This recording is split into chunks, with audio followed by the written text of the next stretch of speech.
Good morning, everybody. The reading is from John chapter 2, verses 13 to 22.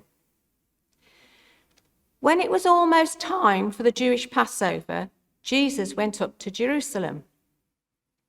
In the temple courts, he found men selling cattle, sheep, and doves, and others sitting at tables exchanging money.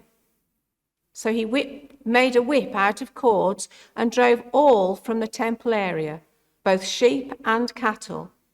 He scattered the coins of the money changers and overturned their tables. To those who sold doves, he said, "Get these out of here. How dare you turn my Father's house into a market?" His disciples remembered that it is written, "Zeal for your house will consume me." Then the Jews demanded of him, "What miraculous sign can you show us to prove your authority to do all this?" Jesus answered them, "Destroy this temple, and I will raise it again in 3 days." The Jews replied, "It has taken 46 years to build this temple, and you are going to raise it in 3 days?" But the temple he had spoken of was his body. After he was raised from the dead, his disciples recalled what he said. Then they believed the scriptures and the words that Jesus had spoken. Amen. I'm not going to start off gently or build up. I'm just going to jump straight in. What jumped out at me? Verse 15.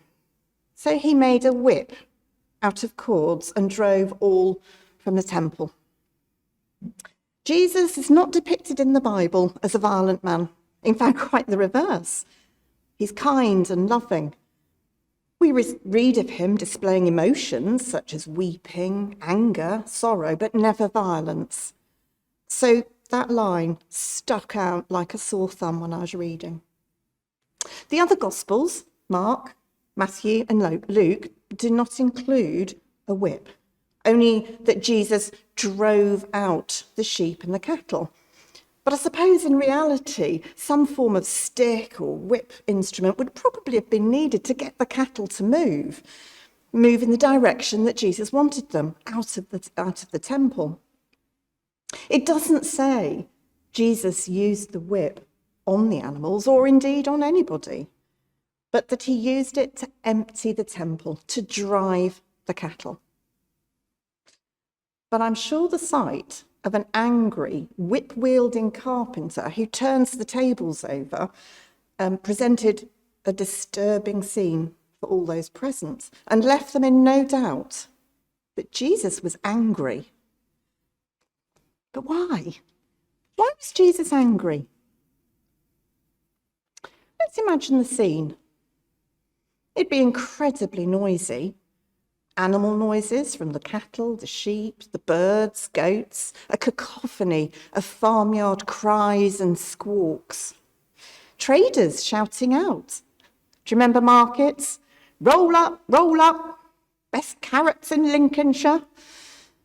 Perhaps it was change your money for Tyrian shekels here. Best rates in Jerusalem. And then the orchestra of different languages, different dialects, as folk travelled from across the known world for the Passover festival. Were they discussing their journey? Perhaps they were angry and tired. And I don't suppose there was air conditioning and social distancing.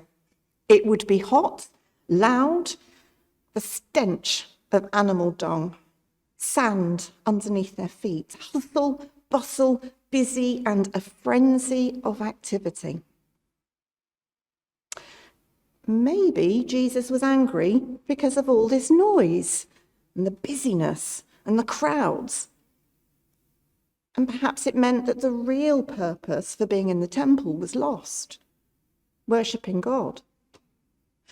Passover was a time to remember and give thanks for the escapes of the Hebrews from slavery in Egypt and the passing over from destruction. It was and remains a huge milestone in Jewish history. Or was it something else? All this noise and activity and busyness made it physically challenging to access the temple areas to worship. Imagine trying to get through a football crowd on your way to a meeting, say. The frustration, pushing, anxiety. Jews trying to enter an inner area, and the Gentiles stuck in this mayhem as they were not permitted to enter further.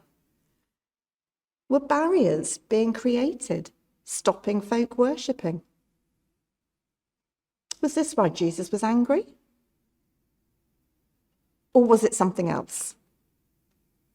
It was normal practice for the traders and the money changers to be working in the outer temple, area of the temple.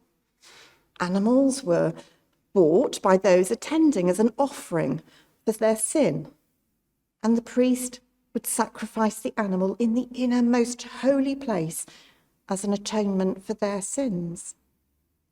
Every year, an annual temple tax had to be paid, but only Tyrian shekels were accepted, no other coinage.